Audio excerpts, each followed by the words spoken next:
श्रीरंगपट्टनम का किला। ब्रिटिश फौज अंदर घुस चुकी है और गाते के पास एक लाश मिलती है। ये कोई आम फौजी नहीं था, ये था टीपू सुल्तान। तलवार हाथ में, जिस्म जख्मों से भरा, मगर चेहरा बिल्कुल झुका हुआ नहीं। और यहीं से शुरू होता है एक सवाल जो आज तक इंडिया को डिवाइड करता है। क्या टीपू सुल्तान एक आजादी का पहला हीरो था? आज हम बिना बायस, बिना प्रोपेगेंडा टीपू सुल्तान की पूरी कहानी सुनेंगे। टीपू सुल्तान 1750 में पैदा हुआ। उसका बाप था हैदर अली, जो खुद एक मामूली सिपाही से मैसूर का रूलर बना। टीपू बचपन से ही अलग था। उसे शहजादों जैसा आराम नहीं मिला। उसे जंग के लिए तैयार किया गया। घुड़सवारी, तलवारबाजी और दुश्मन को समझना, ये सब उसकी ट्रेनिंग का हिस्सा था। जवानी तक पहुंचते पहुंचते टीपू जंग के मैदान में अपनी पहचान बना चुका था। ब्रिटिश ऑफिसर्स लिखते हैं, ये लड़का सिर्फ लड़ता नहीं, ये सोचता भी है। This boy not only fights, he also thinks. A formidable combination, sir. We must adapt our strategy. और यही सोच ब्रिटिश एम्पायर के लिए खतरा बन गई। अब आता है वो हिस्सा जो टीपू सुल्तान को हिस्ट्री का सबसे डेंजरस एनिमी बनाता है। रॉकेट्स। हाँ, रॉकेट्स। टीपू सुल्तान ने दुनिया के पहले आयरन रॉकेट्स बनवाए। ये रॉकेट्स 2 किलोमीटर दूर तक जा सकते थे, हवा में फटते थे और ब्रिटिश फौज में पैनिक फैला देते थे। 1780 में बैटल ऑफ पोल्लीलूर हुई।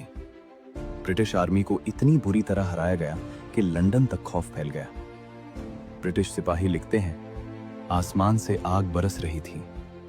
यही रॉकेट्स बाद में अमेरिका के नेशनल एंथम में रॉकेट्स रेड ग्लेयर का सबब बने। सोचो, एक इंडियन रूलर ने दुनिया का फ्यूचर बदल दिया। मगर हर ताकत के साथ अंधेरा भी आता है।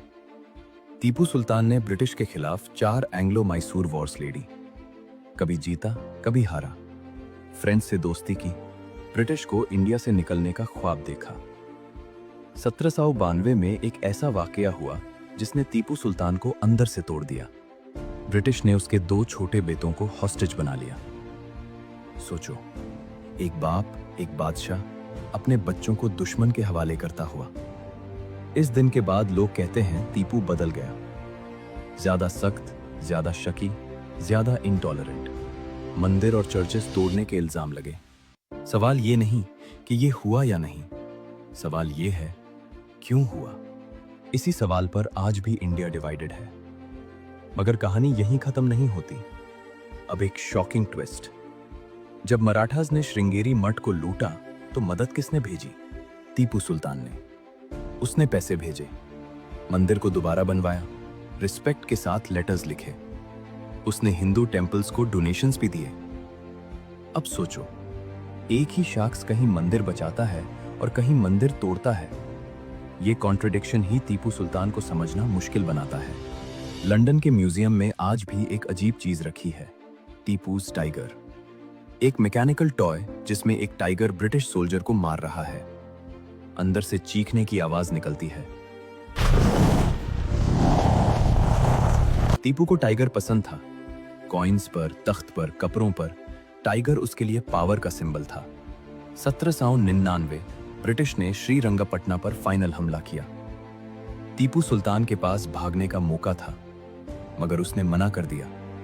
उसके अल्फाज मशहूर हैं, शेर की तरह एक दिन जीना भेद की तरह 100 साल जीने से बेहतर है। और वहीं हुआ, गात के पास वो शहीद हुआ। ब्रिटिश भी मान गए कि टीपू सुल्तान ने हिम्मत के साथ जान दी।